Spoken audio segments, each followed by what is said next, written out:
I hope we have a modicum of surprise by just breaking the door down. Sure, there's going to be a lot of surprise. You break open the door. Cutscene. You hear cries of pain. Mm-hmm. You bust open the door, and it is a 7-person gay bondage sex party. Wow. There's dicks out. There's a guy tied up to the rack. He's the one who's crying out in pain, by the way. He's getting something put inside him that he seems to be enjoying. Mm-hmm. He hasn't said the safe word yet, apparently, but he's feeling it. Hans, look, we have 2 chocolate Santas come to join the fun. Oh, wait a minute. Fun Santa party was supposed to be only for last night. No matter. Santa, I have been very naughty this year. Have you come to fill my stocking up with coal? Guess how many reindeer I can fit in my mouth? Mm-hmm. It's more than 3. However, Joe D made... You know what, on his heels. Santa, come back. Sorry, wrong door. No, wait. Where's his official? Mm-hmm. You try to pick up the trail again. You rolled a 1, by the way.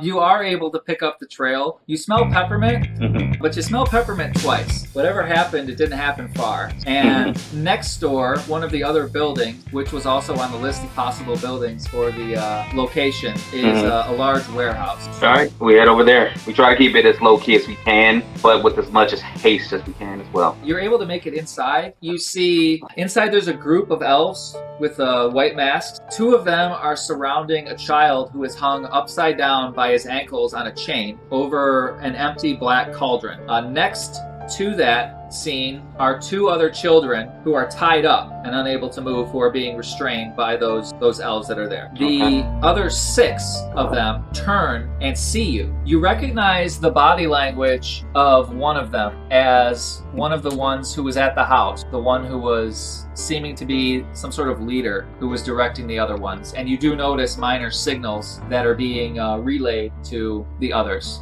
And they move in to attack. They appear to be hesitant doing so. All right, I ignore all others and go directly for that little fucker in charge. Joe, what do you do? I'm taking a swing. First one's up. I don't have your cold, but you're gonna get your lump. Eric, you try to go straight for the guy who's directing traffic. There's too many bodies in the way. He is smarter than these guys. He doesn't like your outfit. He doesn't like that you have a wooden stake. You get ready to attack. He moves out of the way, and another elf gets caught straight dead center in the chest. Except this time, he doesn't get back up. It looks down, it looks up. The white mask crumbles, and you can see like a little elf face, like chubby cheeks and the whole thing. And then the entire thing turns to black ash and fades away and crumbles, like disappears. Joe, you're able to maintain an even balance. Like you can't get in a good hit, but you're not getting hit either. And while all of this is going on, the one elf standing next to the child stabs it in the stomach and moves its knife slowly. Or the stake or the back. Next action. Fuck this. Hey, I'm about to clear a path. There are 5 elves between you and what you want. I just said I'm about to clear a path. I'm going to try to knock over as many as I can. Eric, I'm making a hole, and I go charge. I'm knocking all these little bastards out of the way, and Eric can come in right behind me. Raising. I'm going to make some rolls here then. Joe, you get a 19 plus your score of 15, so that gives you a 34. Eric, I'm going to have you try to make it so that Joe doesn't get stabbed to death. You were able to hold 2 of these elves off. The one who is the leader is too smart. He sees what's going on, and he gets ready to make a move on Joe. And you've got too many things going on, but you're able to keep 2 of them busy and finish another one. The white mask falls away, and he turns to black ash and crumbles. Joe, you're stabbed 3 times on your way to save the kid. I'm going to make a couple of grit checks for you to see if you can handle it. And if you can, then your attack will hit, saving the kid. No whammies. Okay. Yep, no whammies. Joe, you hit the difficulty 3 times in a row. You do take 3 hits. Joe shoulder blocks one of the elves out of the way to clear a path. As he does, he gets stabbed along his side. You're damn sure it hits his kidney, but it must not have because he's still going.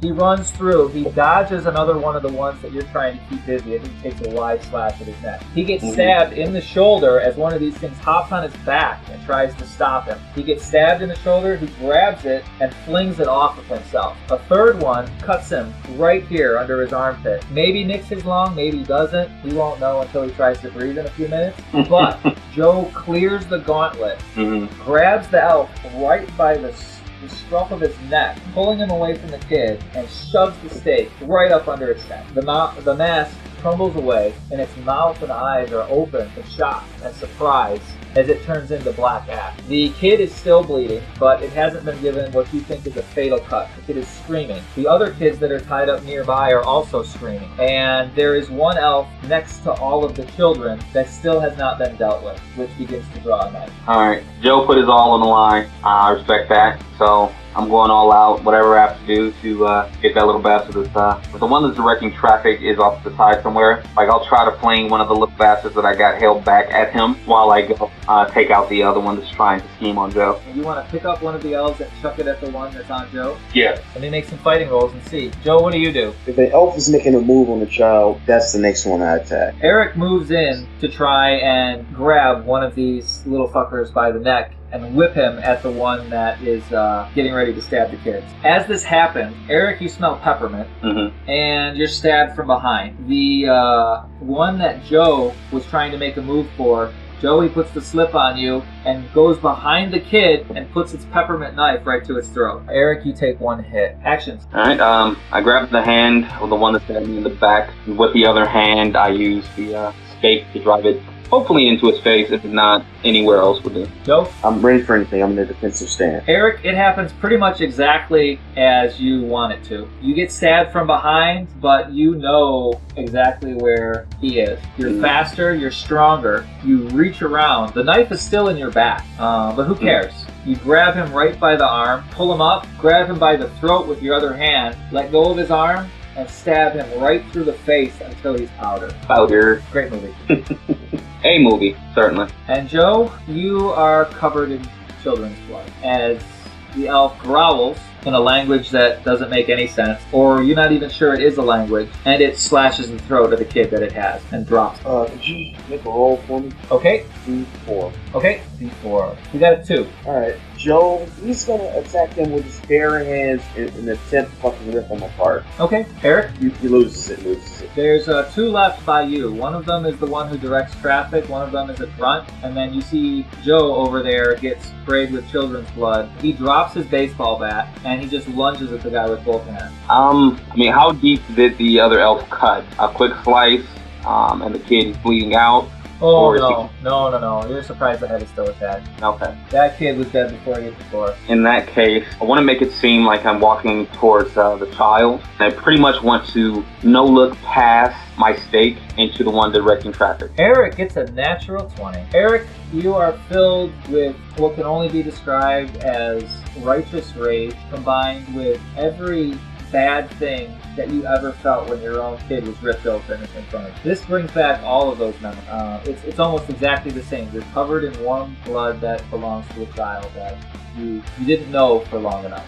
Something inside you snaps, you see red, and you lunge, and you pin this thing's arm behind its back, and you just start hitting it in the face over and over again. The mask eventually comes off on its own, and you're just hitting this face over and over again. And that's the rest of this round. Eric, the one directing traffic, tries to make it so that it can stab you while the other one has your full attention. And you do a great job of pretending to be taken off guard. You turn your body so it looks like you're about to fall over. And with an acrobatic flip move, you flip over, and then in the blind spot created by your flip, you whip the stake, and it goes dead center right through the eye hole of the mask of the elf who's directing traffic. And you get a dramatic pose where it tries to grab it and pull it out, and it moves it just a little bit, and then the mask crumbles away, and the elf crumbles away, and so do the other two. Joe, you're on top of a pile of ash as the thing that you were attacking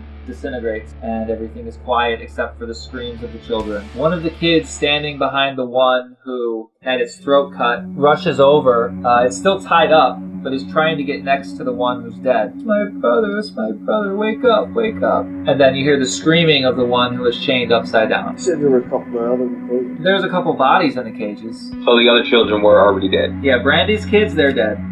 You saved one of Kelsey's kids. One of them was dead when you got here, and one of them died while you were here. One of Amy's kids dies, and one of Amy's kids lives. Right. I released the children that are currently bound. I tried to dress the wound of the one that was stabbed. We can't really explain any of this, So it's a good thing we were wearing Santa costumes. And once we're certain that the living kids are safe and stable, it's time to make an anonymous call, burn the Santa outfits, and GTFO. The kids don't like being left alone, but how much more traumatized could they possibly be at this point? So yeah, you have very grown-up reasons for not needing to be around for what's about to happen. So now it's Eric and Joe in the car driving away from a shady part of town, having done the best that you can do. Oh, what do you do with the book, by the way? Until I can get Helen to look at it, if she can divine anything. If she can't, then we'll burn it. I do want to rip out the current page. Lance pretty much tells you via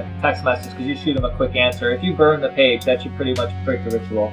Joe's just staring out in space, just right inside. As we drive along, after 10 or so minutes, Eric would speak up. I completely understand what you're going through at this moment would be somewhat disingenuous. I don't have any kids, so I don't know the loss of a child. I can't imagine what seeing another child die right before your eyes does to you. It is almost a certain fact that if we had not gotten involved in this situation, all of those children would be dead, and more would have continued to follow suit until someone stepped in. So while the result was not optimal, what we did is necessary. Going forward, this line of work does need good men willing to put everything on the line. And in this case, you displayed that you are one such man. If it means anything to you, I'd be proud to hunt alongside you. You did everything you could. Don't second guess that. Sometimes these things end in a shitty way. In our last two campaigns, that is bared out. So you can't think about anything that you may have done wrong. You have to hold on to everything you did right. That's the way you get better. That's the way you save more lives. Continue driving.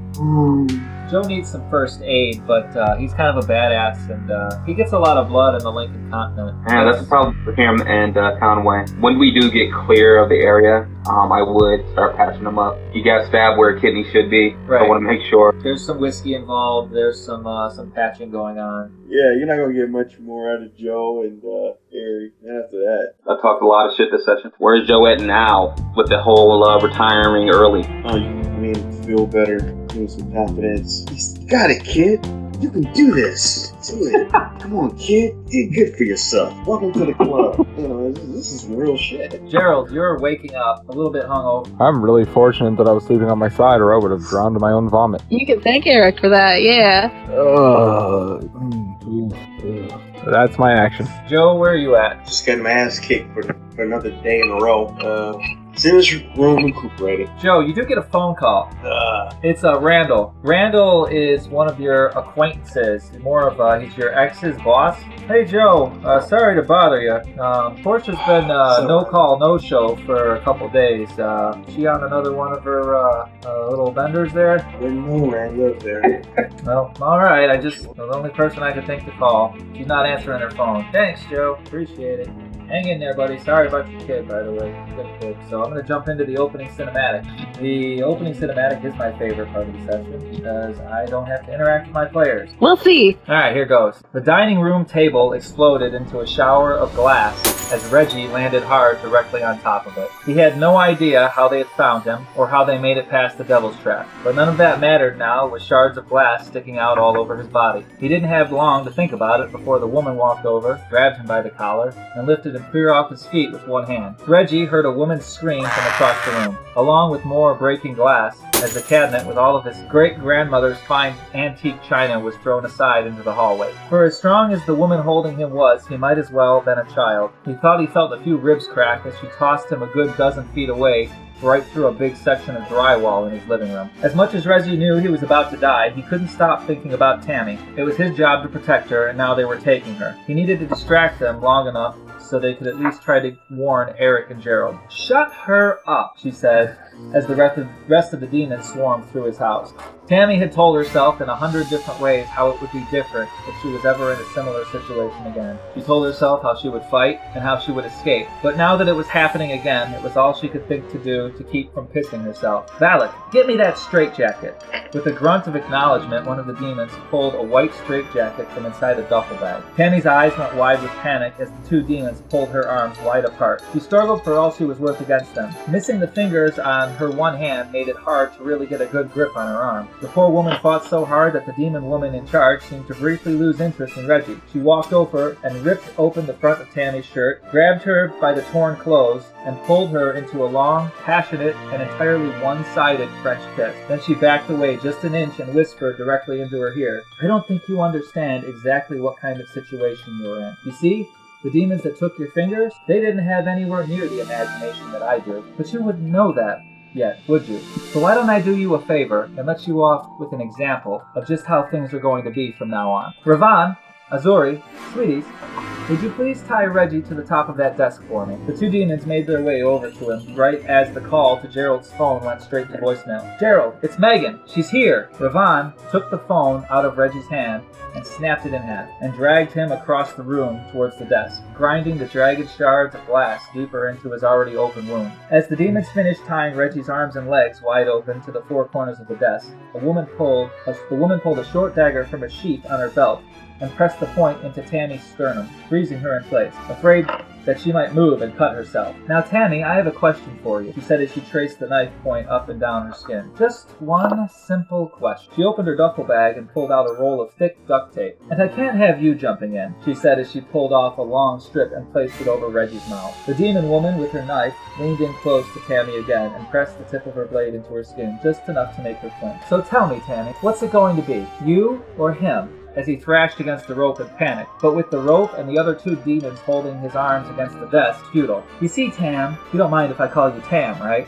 If you don't want to see poor Reggie here get ripped apart from the inside out, all you have to do is not say anything while I cut you to pieces, and then my friends and I will leave him there, alive, and relatively unhurt for someone else to find." She pressed the knife deeper into Tammy's chest, enough to break the skin and make her gasp, but not enough to puncture her lung. "You or him, Tammy." She stabbed her again, deeper this time, causing a dark oozing stain to run into the straitjacket. "Come on, Tammy, speak up now." She gasped again as another shallow cut opened a wound in her middle. "Are you ready to die? Are you ready to lay here on the floor and bleed out?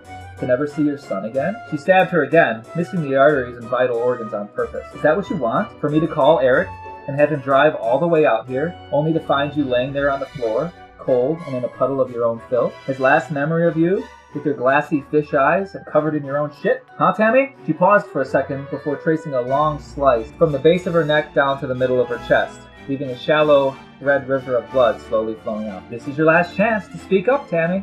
Who's it gonna be? You or him? Tell me. When your son comes here, who is he going to find dead on the floor covered in blood and shit?" Tammy was quiet for a long moment and feeling lightheaded from all of the cuts she was already bleeding from. She wasn't as afraid to die as she thought she would be, but she just couldn't bear the heartache it would bring her son to find her there. "You're going straight to hell for this," she heard herself say. The demon woman threw her head back and laughed out loud.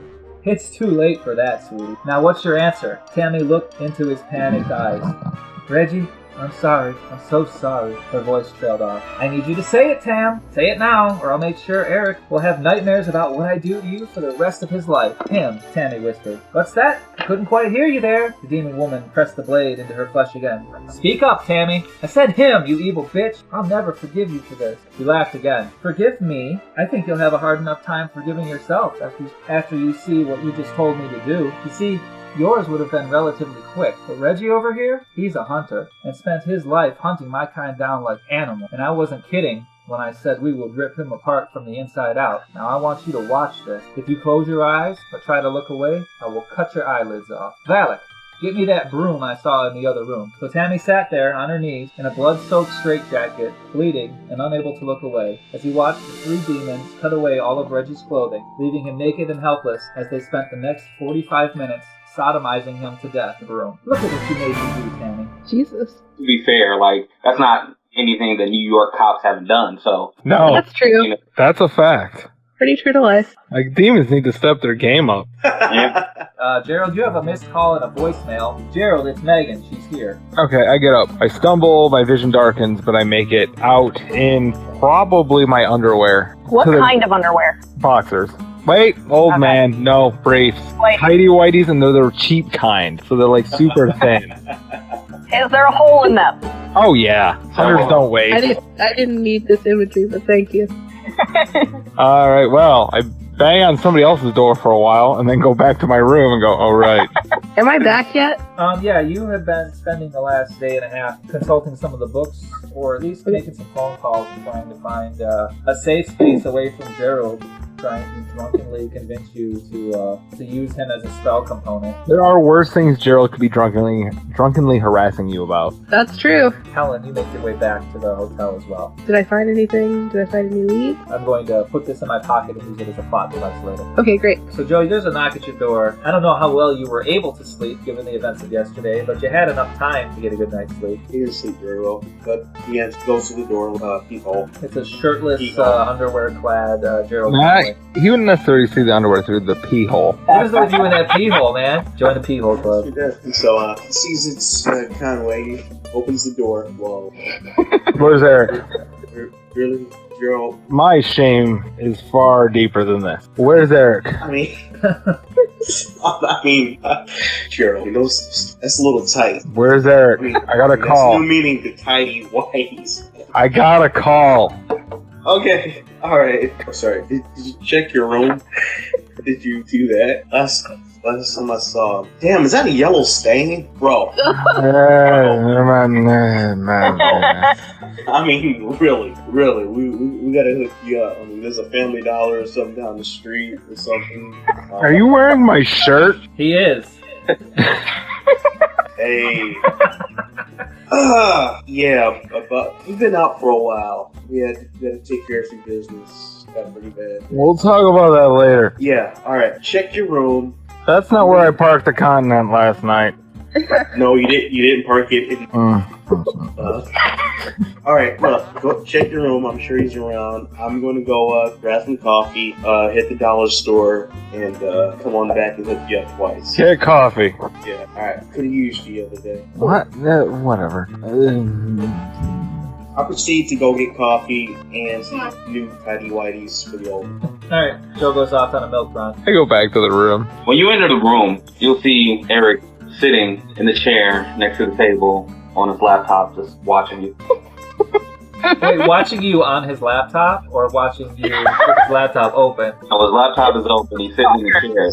He was there the entire time watching Conway stumble around. Okay, alright. It's like I didn't know what to say. You were on a mission. I come in like halfway through the door, see him awake, and I leave my fat, white, naked ass hanging half out the door, and I watch Joe leave, and then I look at him, and I look back outside, I look down, then I walk in and shut the door. I'm just glad you didn't lock the door. I knock on the door. You could have said something. There's a knock on the door. 1 second, I go and find trousers. Hang on, I gotta put on some pants. And he found trousers and apparently shank. I put on some pants and a wife beater. Not that one, that's when I puked on this one.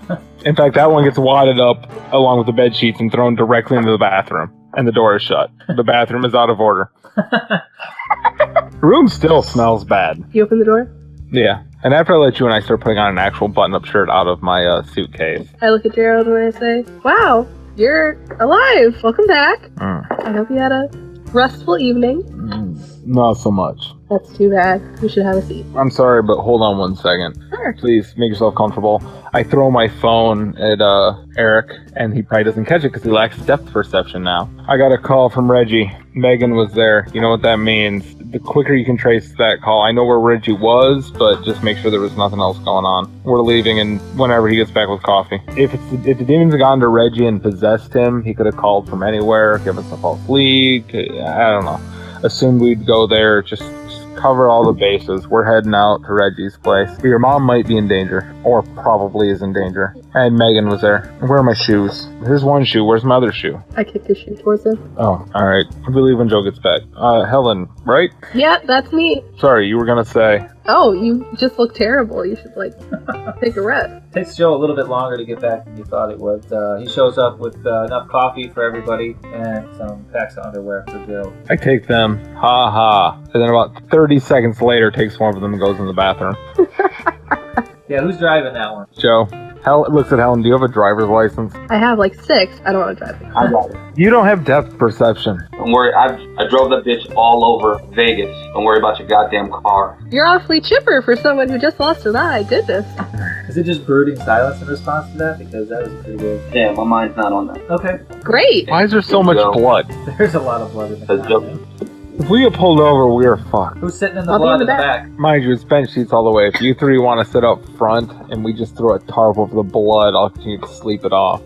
Also, it's my All right. car, so that's sort of my vote. Making your way up, you get pulled over just when you're about to leave Nevada. State trooper with those big douchey mirrored sunglasses. We should probably stop on this one. Eric? Sure, I'll stop. Okay, cop starts to walk over. License and registration, son?